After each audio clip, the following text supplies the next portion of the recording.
Uma aula nossa do ESD. Meu nome é Diego, para quem não me conhece. Eu tenho, fui encarregado da nossa aula de hoje. Nós vamos falar da vida em família e laços de parentesco. Esse é o roteiro 2 do tomo 2, né, do nosso segundo livro do ESD. Estamos no módulo 12, que é a Lei de Sociedade e Lei de Trabalho. Então, nossa conversa de hoje à noite vai ser a respeito, né, da vida em família e dos laços de parentesco. Eu tô, né, agora mudamos um pouquinho essa modalidade aqui, não está aparecendo só o rosto, né, vai aparecer junto, compartilhando a minha tela.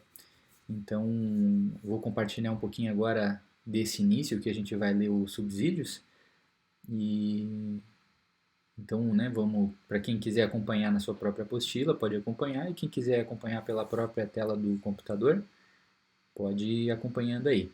Então eu vou ler primeiro, né, junto e discutir um pouquinho os subsídios dessa aula, e aí no final a gente vai entrar em alguns slides ali que eu peguei, que fala um pouquinho de umas passagens do Evangelho de algumas perguntas do Livro dos Espíritos. Então vamos lá, vamos começar então com quais são os nossos objetivos específicos, né? Então são três, tá? Vou dar um zoom aqui. Justificar por que os laços de família constituem uma lei da natureza.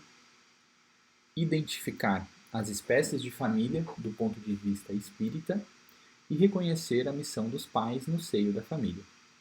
Então, no final da noite hoje, né, a ideia é que a gente saiba responder todos esses questionamentos e que a gente leve, né, conosco todos esses ensinamentos.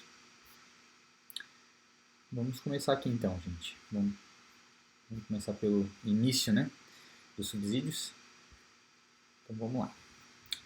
Há no homem alguma coisa mais além das necessidades físicas. Há a necessidade de progredir. Os laços sociais são necessários ao progresso e os de família, mais apertados, tornam os primeiros. Eis que os segundos, os laços de família, constituem uma lei da natureza. O que a gente vê aqui? Que a gente necessita da sociedade, da vida em sociedade, para podermos progredir, para podermos evoluir. Lembrando das outras aulas, a gente precisamos, né, nós não temos todas as habilidades, todos os conhecimentos, né, se nós vivêssemos isolados, o que a gente iria evoluir seria muito inferior ao que a gente evolui junto, né, compartilhando conhecimentos, cada um na sua área que se estuda, né. A gente discutiu bastante na aula passada do Edson, né, que era da vida em sociedade. Vamos lá. Quis Deus que, por essa forma, os homens aprendessem a amar-se como irmãos. Pulei aqui, né? Eis que os segundos, no caso, os laços de família, constituem uma lei da natureza. Quis Deus que, por essa forma, os homens aprendessem a amar-se como irmãos. Então, o que ele quis dizer aqui? Que na nossa família, né, normalmente temos já um amor inato, né, pelos nossos filhos, de amor de pai e filho. Então começa tudo aí, né, a gente começa a aprender a amar, começa, né, todos os ensinamentos, né, que o pai precisa dar para a criança, do que é o certo, do que é o errado, o que pode, o que não pode, dando as liberdades, né, todos os ensinamentos que devemos passar para os nossos filhos, né? Então esse amor já começa no lar, né?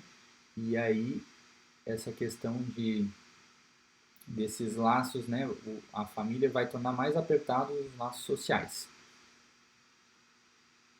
A família é, pois, uma instituição divina cuja finalidade precípua ou finalidade principal consiste em estreitar os laços sociais, ensejando-nos o melhor modo de aprendermos a amarmos como irmãos. Nesse sentido, o relaxamento dos laços de família representa uma prática antinatural, uma recrudescência do egoísmo. Então seria, né, esse relaxamento dos laços de família, né, do amor entre pai, filho, enfim, nesses laços consanguíneos, seria uma prática antinatural, né, porque é ali que deve iniciar esse aprendizado, esse amor, né, que o intuito, na verdade, é amarmos a todos, né? Se a gente for parar para pensar, Jesus, né, que é o nosso mestre, né, nosso guia, e o nosso, vamos dizer, irmão mais velho, ele não tem preferência, né? Ele não ama só os amigos próximos, né? Os espíritos evoluídos próximos dele. Ele ama a todos nós, né? Ele se sacrificou lá, né? Em prol, né? De toda a humanidade para dar esse belo exemplo que ele deu, né? De vida, de passagem que ele teve. Então, Jesus, né? E cada vez que a gente vai evoluindo, qual que é né, o objetivo? É nós nos amarmos, né? Como um todo, né?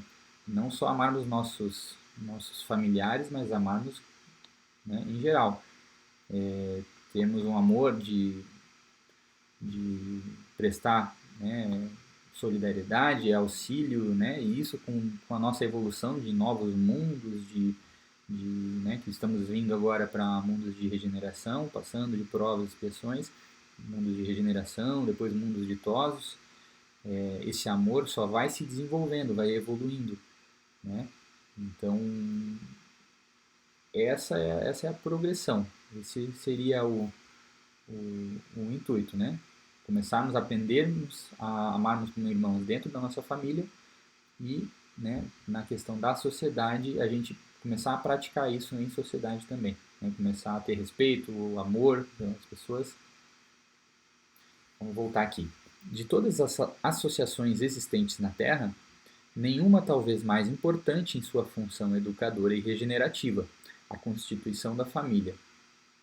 De semelhante agremiação, na qual dois seres se conjugam, atendendo aos vínculos do afeto, surge o lar, garantindo os alicerces da civilização. Através do casal, aí estabelecido, funciona o princípio da reencarnação, consoante as leis divinas, possibilitando o trabalho executivo dos mais elevados programas de ação do mundo espiritual. Então, através né, da família, do lar, né, dos casamentos, dessa união, é aí que vai vir, né, o princípio da reencarnação, que vão surgindo, né, vão reencarnando novos espíritos, né, e que vão passando pelas suas trajetórias, suas evoluções. Então, é através da família que vai, né, vai ter toda essa evolução e esse convívio, né, essa vida contínua, né. Fácil entender que é assim justamente que nós, os espíritos eternos, atendendo aos impositivos do progresso, nos revezamos na arena do mundo, ora envergando a posição de pais, ora desempenhando o papel de filhos, aprendendo gradativamente na carteira do corpo carnal as lições profundas do amor que nos soerguerá um dia em definitivo da terra para os céus. Então, através dessas lições profundas de amor que nós vamos evoluindo, né, e vamos passar então da terra para os céus, ou seja, vamos passar desse mundo, né, que está muito além, né, da evolução para para um mundo muito melhor, né, para os céus.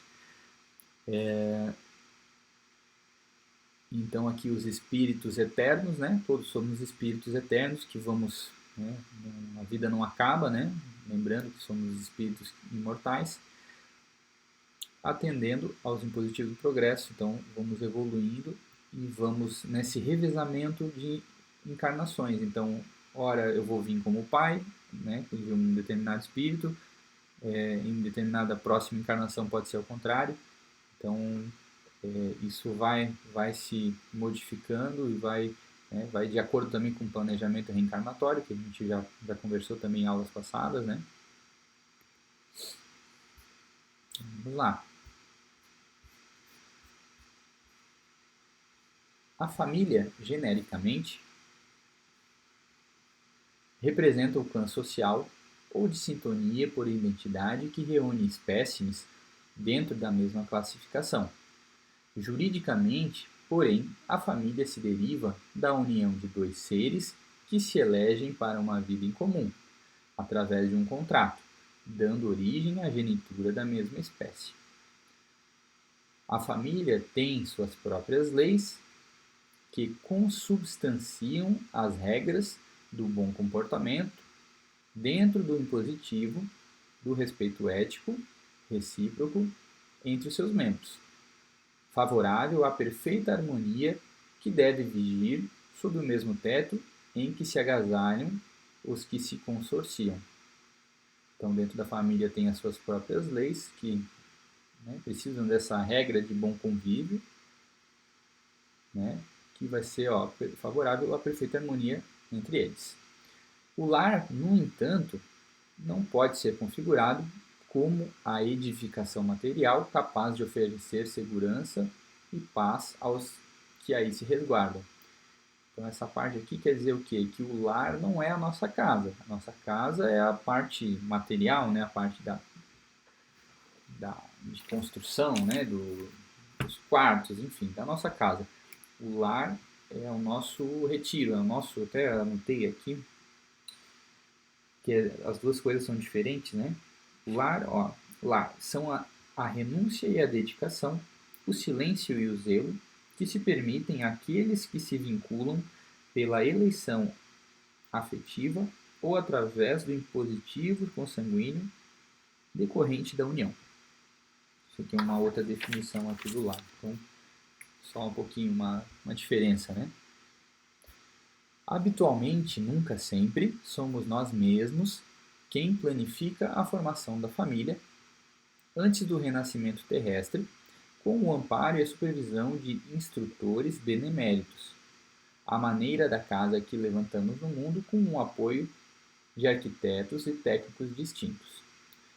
Comumente chamamos a nós antigos companheiros de aventuras infelizes, programando-lhes a volta ao nosso convívio, a prometer-lhes socorro e oportunidade em que se lhes reedifique a esperança de elevação e resgate, burilamento e melhoria.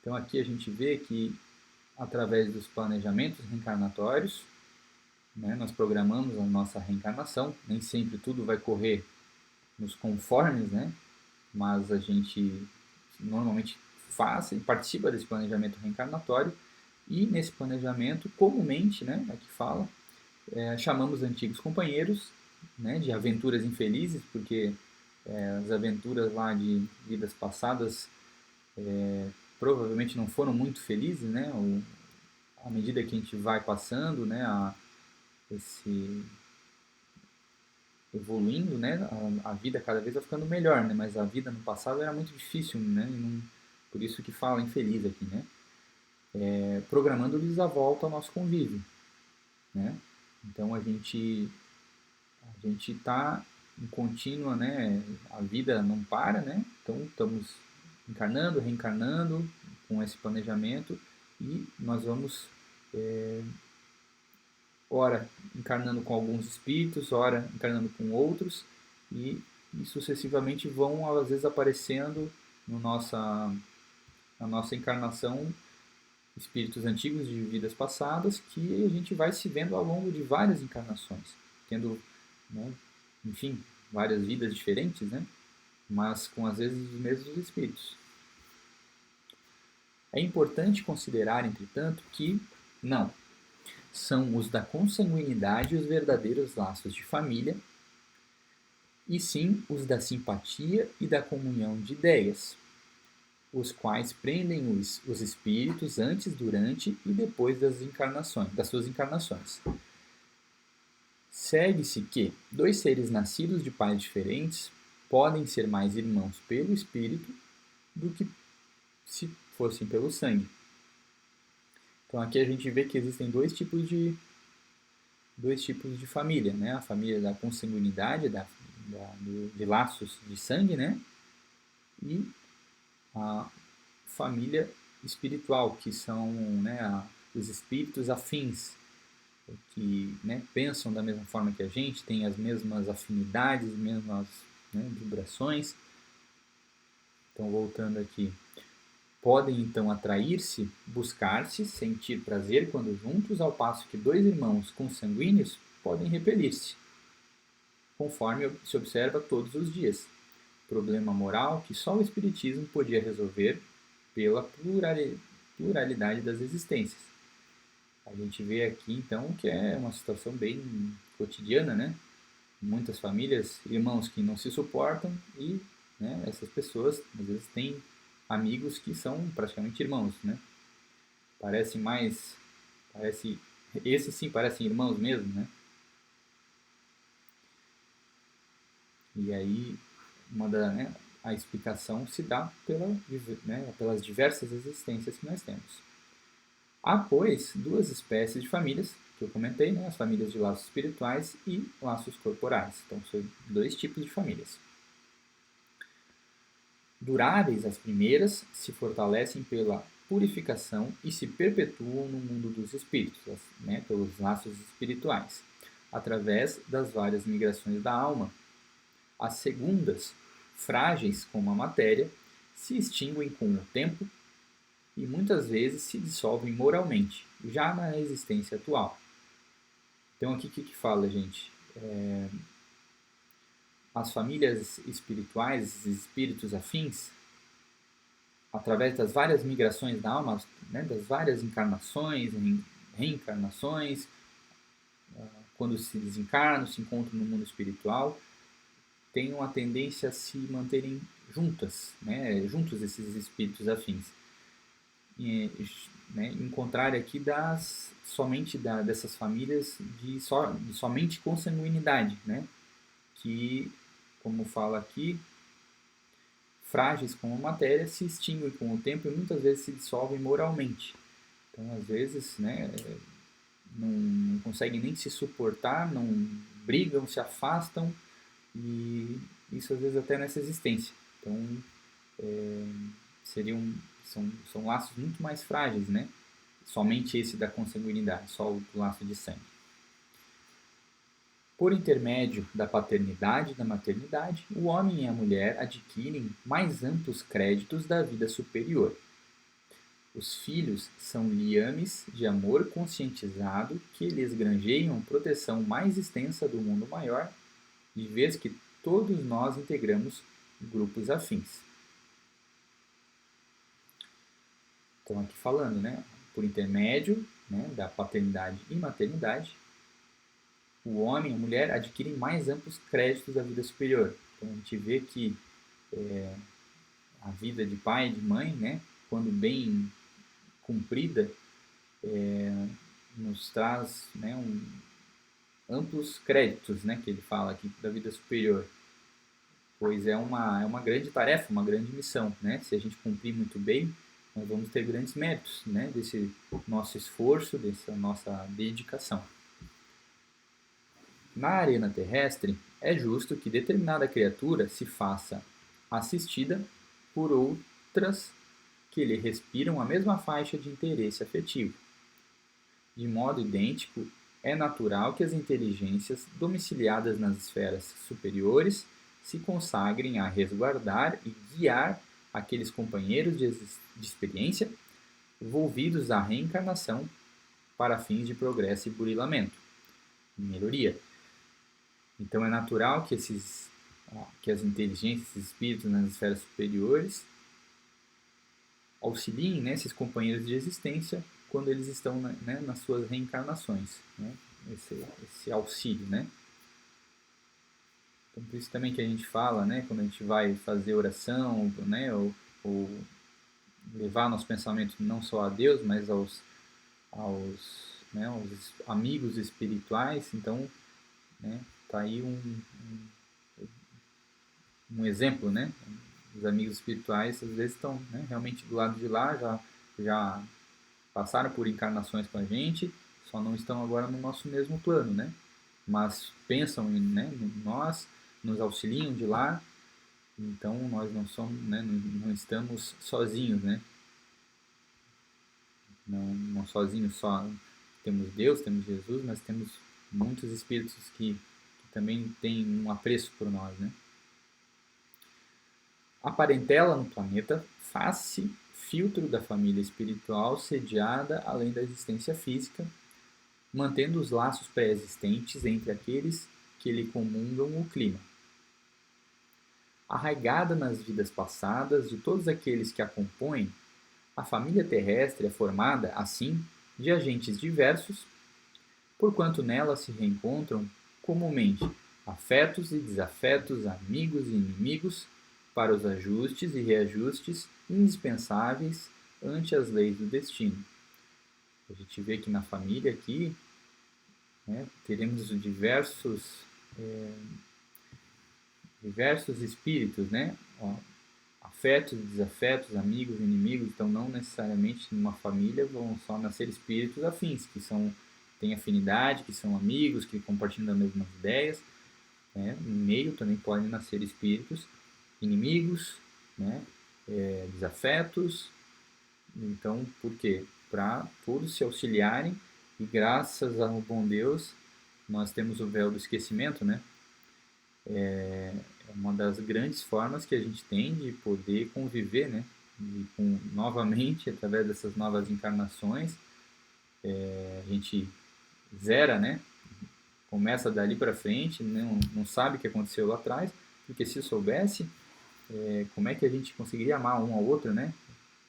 Sabendo do que, né, a pessoa pode ter feito em vida passada, seria muito difícil de acontecer essa evolução, né?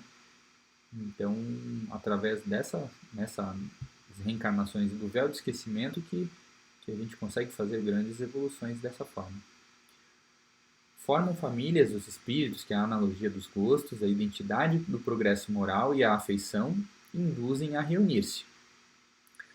Esses mesmos espíritos, em suas migrações terrenas, se buscam para se agruparem como o fazem no espaço, originando-se daí as famílias unidas e homogêneas.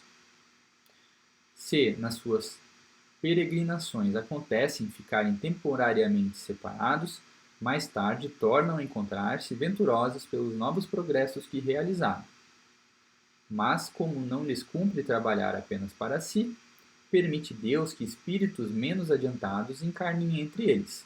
Então, entre essas famílias de espíritos afins, né, que aqui comenta, Deus também permite reencarnar entre eles, ó, espíritos menos adiantados, a fim de receberem conselhos e bons exemplos a bem de seu progresso. Esses espíritos se tornam, por vezes, causa de perturbação no meio daqueles outros, o que constitui para estes, né, esses outros, a prova e a tarefa a desempenhar. Certo? Então aqui, né, dá alguns exemplos, né, de famílias de espíritos que às vezes são mais evoluídas ou estão um pouco mais adiantadas, mas que também, no meio dessas famílias, né, reencarnam, às vezes espíritos não tão adiantados, mas que com o auxílio dessa família, com bons exemplos, com, né, com todo o auxílio que vão dar na sua educação, talvez permitam a esses espíritos menos adiantados a se elevarem mais rapidamente, né? E para esses espíritos que já estão um pouquinho mais avançados, mais adiantados, vai ser então uma prova, né? Ter que educar e cuidar desse espírito mais atrasado. Na esfera do grupo consanguíneo, o espírito reencarnado segue ao encontro dos laços que entreteceu para si próprio, na linha mental em que se lhe caracterizam as tendências. A chamada hereditariedade psicológica é, por isso, de algum modo, a natural aglutinação dos espíritos que se afinam nas mesmas atividades e inclinações. Então, o que a gente vê aqui? Não existe a questão moral, né? Essa psicológica, essa hereditariedade psicológica ou a questão de evolução moral, ela não é passada de pai para filho, mas sim de espíritos que são às vezes afins, são parecidos que estão encarnando na mesma família, certo? É diferente da hereditariedade física. Modernamente, ante a precipitação dos conceitos que generalizam na vulgaridade os valores éticos, tem-se a impressão de que paira rude ameaça sobre a estabilidade da família. Mais do que nunca, porém, o conjunto doméstico se deve impor para a sobrevivência a benefício da soberania da própria humanidade. Atualmente, na fase de aferição de valores morais por que passa a humanidade, é comum ouvir a voz da imaturidade e do pessimismo anunciando a extinção da família. Entretanto, devemos tranquilizar os nossos corações, porque a família não está em extinção. O processo é de transformação. A vulnerabilidade do bebê humano e a sua dependência dos cuidados do adulto são indícios muito fortes de que a família é uma necessidade psicofísica do homem e, portanto, será difícil imaginar um sistema social sem essa instituição básica. O fato de ser a instituição familiar uma necessidade do homem não significa, contudo, que ela seja imutável. Então aqui, gente, a gente vê que a família, né, ela não vai se acabar. A gente vê que nos dias de hoje aparece tanta desgraça, aparece tanta, né, e a velocidade da informação, né, tá sendo muito rápida.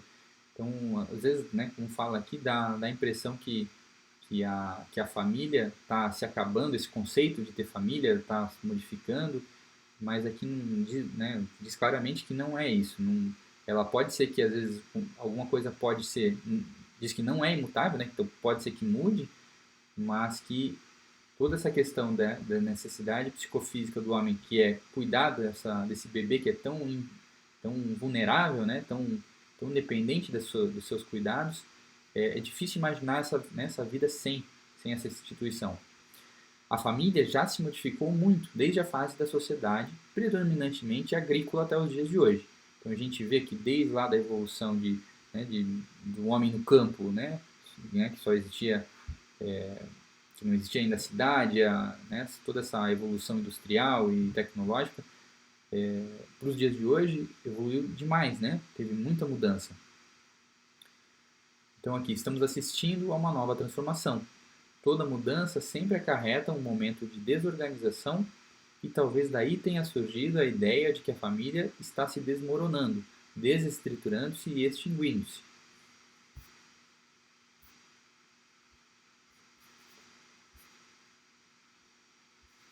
Olha só, algumas pessoas se sentem tão abaladas por essa desordem transitória que se aferram a um modo de viver já ultrapassado, na tentativa de preservar valores decadentes, acreditando defender assim os interesses da coletividade. Outras se aproveitam da oportunidade para extravasar seus próprios impulsos desequilibrados. Então, aqui comenta um pouco, né, de algumas pessoas seguindo o modo de viver ultrapassado e outras, né, não querendo viver na família, né, aproveitando e extravasando os próprios impulsos desequilibrados. Entretanto, o indivíduo que consegue ver o panorama social de um ponto mais elevado, que já desenvolveu a capacidade de pensar criticamente, pode discernir com mais facilidade acerca dos valores a serem preservados, separando-os daqueles que devem ser descartados, contribuindo deste modo para a consolidação do progresso. Então, né, o indivíduo que já está vendo, né, essa questão de um ponto mais elevado, vai conseguir preservar os pontos positivos da família, né, e os pontos que são, né, ele comenta aqui, separando aqueles que devem ser descartados. Então, os pontos que devem ser descartados, descartados mesmo, né, e dessa forma evoluindo, né, progredindo, certo? Vou passar aqui então para a próxima parte, que a gente fala um pouquinho de algumas questões do livro dos Espíritos e do Evangelho também. Então vamos lá, aqui mostra uma passagem de Jesus, acho que é de Marcos, isso, que é a questão da providência na família de Jesus. Vamos lá. E voltou para casa, e de novo a multidão se apinhou, de tal modo que eles não podiam se alimentar. E quando os seus tomaram conhecimento disso, saíram para detê-lo, porque diziam: enlouqueceu. Chegaram então sua mãe e seus irmãos, e ficando do lado de fora, mandaram chamá-lo. Havia uma multidão sentada em torno dele. Disseram-lhe: eis que tua mãe, teus irmãos e tuas irmãs estão lá fora e te procuram. Ele perguntou: quem é minha mãe e meus irmãos? E repassando com o olhar os que estavam sentados ao seu redor, disse: eis a minha mãe e os meus irmãos. Quem fizer a vontade de Deus, esse é meu irmão, irmã e mãe. Né? Então aqui, ó, os laços do sangue não criam forçosamente os liames entre os espíritos. O corpo procede do corpo, mas o espírito não procede do espírito, porquanto o espírito já existiu antes da formação do corpo. Então aqui a gente vê que o corpo vai gerar outro corpo, mas o espírito já foi gerado, ele já existe e ele vem para, né, vem para a Terra, ele, enfim, para o planeta, né, que ele está, aqui no nosso exemplo a Terra, ele vem para fazer a sua nova encarnação, mas o corpo morre e o espírito não. Então o espírito já existe, né? Então isso a gente já aprendeu, mas só para reforçar. Questão 207 do Livro dos Espíritos. Os pais transmitem muitas vezes a seus filhos a semelhança física. Eles também lhes transmitem alguma semelhança moral, que eu tinha comentado antes, né, naquela parte dos subsídios? Não, uma vez que eles têm almas ou espíritos diferentes. O corpo procede do corpo, mas o espírito não procede do espírito. Entre os descendentes das raças há apenas consanguinidade. Então, né, a gente vê bem claramente aqui que semelhanças físicas, sim. Né, a parte física, sim. Agora, a questão, né, moral, espiritual, não seria passar, porque às vezes podem ser de espíritos afins que estão encarnando naquela família. De onde vêm essas semelhanças morais que existem algumas vezes entre os pais e filhos? São espíritos simpáticos atraídos pela semelhança de suas tendências, né, que eu comentei agora. Os pais transmitem aos filhos uma porção de sua alma ou limitam-se a dar-lhes a vida animal, a que uma nova alma mais tarde venha acrescentar a vida moral? Dão-lhe apenas a vida animal, porque a alma é indivisível. Um pai estúpido pode ter filhos inteligentes, e vice-versa. Não é o pai quem cria o espírito de seu filho. Ele mais não faz do que lhe fornecer um invólucro corpóreo, cumprindo-lhe, no entanto, auxiliar o desenvolvimento intelectual e moral do filho para fazê-lo progredir. Então aqui, né, não vai criar o espírito, ele vai dar somente o invólucro corporal. E vai, claro, né, cuidar de fazer toda a educação desse filho. Ó, gente, aqui é bem importante, viu? Missão dos pais. Ó espíritas, compreendeis agora o grande papel da humanidade. Compreendei que, quando produzis um corpo, a alma nele encarna, vem do espaço para progredir, inteirai-vos dos vossos deveres e ponde todo o vosso amor em aproximar de Deus essa alma. Vou ler de novo aqui, ó. Inteirai-vos dos vossos deveres e ponde todo o vosso amor em aproximar de Deus essa alma, seu filho. Tal a missão que vos está confiada e cuja recompensa recebereis se fielmente a cumprirdes. Então, ó, isso é importantíssimo. Olha só a importância dessa missão. Tal a missão que vos está confiada e cuja recompensa recebereis se fielmente a cumpridos. Então é uma missão importantíssima, né, a dos pais, de criarem bem os seus filhos, de darem bons exemplos, né, e de aproximarem eles de Deus. Desde pequenina, a criança manifesta os instintos bons ou maus que traz da sua existência anterior. A estudá-los, devem os pais aplicar-se. Todos os males se originam do egoísmo e do orgulho. Espreitem, pois, os pais os menores indícios reveladores do germen de tais vícios e cuidem de combatê-los, sem esperar que lancem raízes profundas. Então aqui, gente, bem importante, né? Combater antes que esses vícios, né? Que esses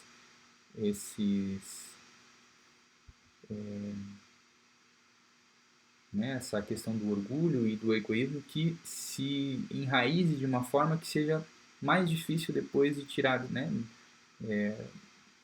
depois que esse espírito já começou a desenvolver novamente.